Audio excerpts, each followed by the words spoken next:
امام صاحب ہیں، پوری دنیا کے تمام لوگوں کے امام ہیں،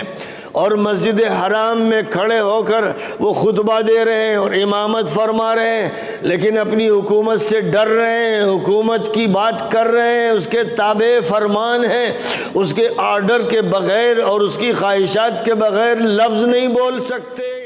شیخ عبد الرحمن سدیس ہوں یا شریم صاحب ہوں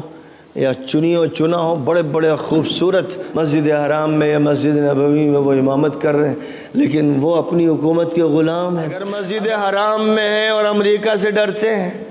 اگر مسجد نبوی میں ہیں اور امریکہ سے ڈرتے ہیں، امام صاحب ہیں، پوری دنیا کے تمام لوگوں کے امام ہیں، اور مسجد حرام میں کھڑے ہو کر وہ خطبہ دے رہے ہیں اور امامت فرما رہے ہیں، لیکن اپنی حکومت سے ڈر رہے ہیں، حکومت کی بات کر رہے ہیں، اس کے تابع فرمان ہیں، اس کے آرڈر کے بغیر اور اس کی خواہشات کے بغیر لفظ نہیں بول سکتے۔ وہ اللہ کی بندگی نہیں کر رہے ہیں، وہ بندگی کر رہے ہیں سعودی حکومت کی۔ مثلاً کوئی بندگی کر رہا ہے امارات کی حکومت کی، کوئی مصر کی حکومت کی، کوئی اردن کی حکومت کی،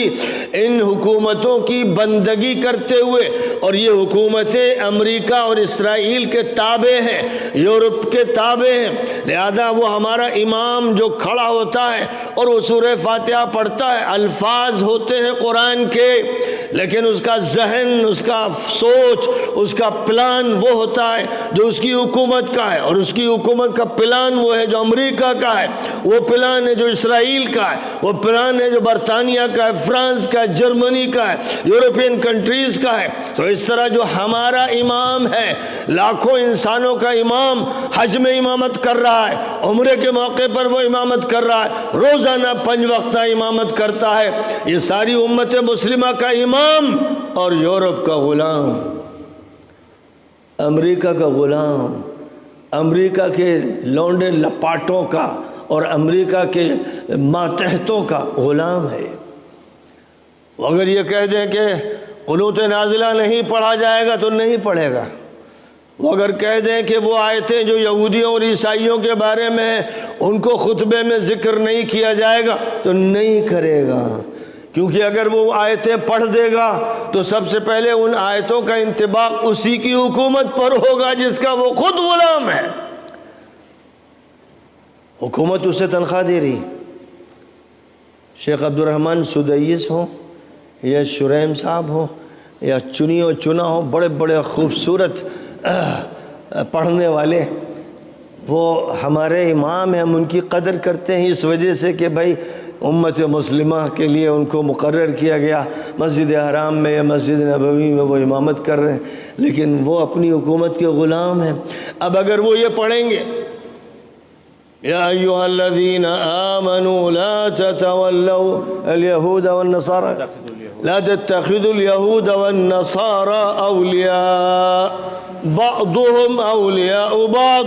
ومن يتولهم منکم فإنه منهم۔ اے ایمان والو، یہودیوں اور عیسائیوں سے دوستیاں مت رچاؤ، تعلقات مت بناؤ، اور ان کے ساتھ ایسے روابط مت رکھو کہ تم دباؤ میں آؤ۔ خوب یاد رکھو کہ آپس میں وہ ایک دوسرے کے دوست تو ہیں، ایک دوسرے سے تعلق رکھتے ہیں۔ صہیونیوں کے دوست صلیبی ہیں اور عیسائیوں کے دوست نصرانی یہودی ہیں، وہ آپس میں ایک دوسرے سے تعلق رکھتے ہیں، تمہارے خلاف سب متفق ہیں۔ وَمَن يَتَوَلَّهُم مِّنكُمْ، اور جو بھی تم میں سے ان سے دوستی کرتا ہے، تعلق قائم کرتا ہے، معاہدے کرتا ہے، وہ ان میں ہے۔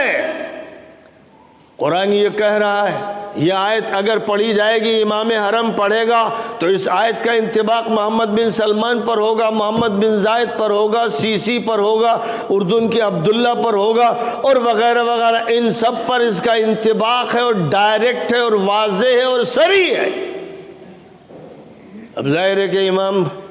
کو تراویح میں تو مجبوراً پڑھنا ہے، رواں دواں پڑھ لے گا، قرآن میں سے کیسے کاٹے، لیکن عام نمازوں میں نہیں پڑھے گا، خطبے میں بھی نہیں پیش کرے گا، کیونکہ وہ پیش کرے گا تو پہلے اس کی حکومت بدنام ہو جائے گی، ذلیل ہو جائے گی، اور عوام کا اعتماد ختم ہو جائے گا۔ اس لیے اس کو ایسی باتیں پیش کرنا ہے جن سے وہ یہ سمجھائے اے مسلمانوں اپنے امیر کی اطاعت کرو، بادشاہ کی اطاعت کرو، اس کی تعظیم کیا کرو، وہ تو ذل الہی ہے، اور یوں سمجھو کہ وہ اللہ کا نمائندہ ہے، یہ پڑھنا ہے، یہ سنانا ہے، ایسی حدیثیں منتخب کر کے لے کے آنا ہے۔ اللہ یہ فرما رہا ہے کہ وہ تم میں سے نہیں ان میں سے ہیں، اور یہ مولوی، یہ مکار، یہ جھوٹا امام، یہ ملازم اور یہ پیشہ ور، یہ وہ حدیثیں پیش کر رہا ہے جو قرآن کے خلاف ہیں، جو صریح آیات کے خلاف ہیں، اور ان کو پیش کر کے یہ بتا رہا ہے کہ بھئی یہ نبی نے فرمایا، بے موقع کی بات کرتا ہے۔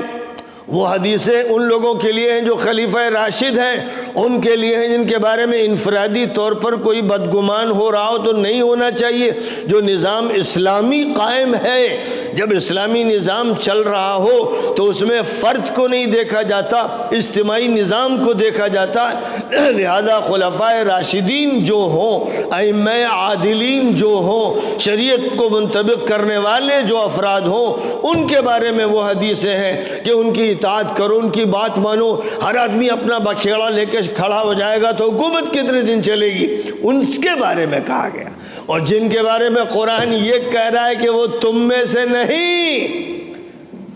ان کے بارے میں وہ حدیثیں پیش کرنا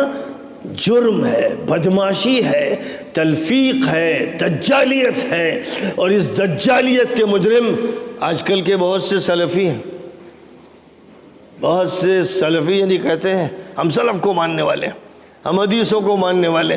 جامعہ اسلامیہ مدینہ منورہ سے پڑھ کر آئے، اب چونکہ ان کے بڑے ملازم، بڑوں کے بڑے ملازم اور ان کے حکمران ملازم، تو اوپر سے نیچے تک چٹے بٹے جو سب ہیں، ایک تھیلے کے چٹے بٹے، تو اس کے بعد پھر ظاہر ہے کہ جو استاد ہے جامعہ میں اور کسی اسکول میں، وہ بھی اسی ملازمت کے دباؤ کے تحت ہے، وہ بھی آزادی سے بات نہیں کر سکتا، ورنہ ظاہر ہے کہ وہ جامعہ کا استاد نہیں ہوگا، جیل میں وہ شکار کا ایک حصہ بن جائے گا۔ اس لیے آپ جانتے ہیں کہ ائمہ حرم کو بھی جیل میں ڈالا گیا، مسجد نبوی کے امام کو بھی جیل میں ڈالا گیا، بڑے بڑے علماء کو بھی جیل میں ڈالا گیا، اور وہ سب جیل میں ہیں، کوئی 10 سال سے، کوئی 20 سال سے، کوئی کم مدت سے، کوئی زیادہ مدت سے، لیکن وہ آج بھی جیلوں میں ہیں، کوئی ان کو پوچھ بھی نہیں سکتا۔ عدل و انصاف بے معنی باتیں ہیں۔ قرآن میں جہاں اعدلو، عدل کرو، تو وہ کہتے ہیں عدل تو ہماری لونڈی ہے، ہم جسے عدل کہیں وہ عدل ہے، اللہ کا عدل نہیں چلتا، ہمارا عدل چلتا ہے۔ اور پوچھا گیا، مجھے بتایا کسی نے کہ کسی اہم شخصیت نے پوچھا شاہ سلمان سے کہ اتنے بڑے بڑے علماء کو جیلوں میں ڈال دیا گیا، تو انہوں نے جواب میں یہ کہا نہیں، وہ تو ہمارے مہمان ہیں، وہ تو ہمارے مہمان ہیں، یعنی جیلوں میں ہم ان کی مہمانی کر رہے ہیں، کھانا دے رہے ہیں ان کو، سمجھا؟ اب ظاہر ہے کہ جب وہ مہمان ہیں تو پھر آپ کو کیا شکایت ہے؟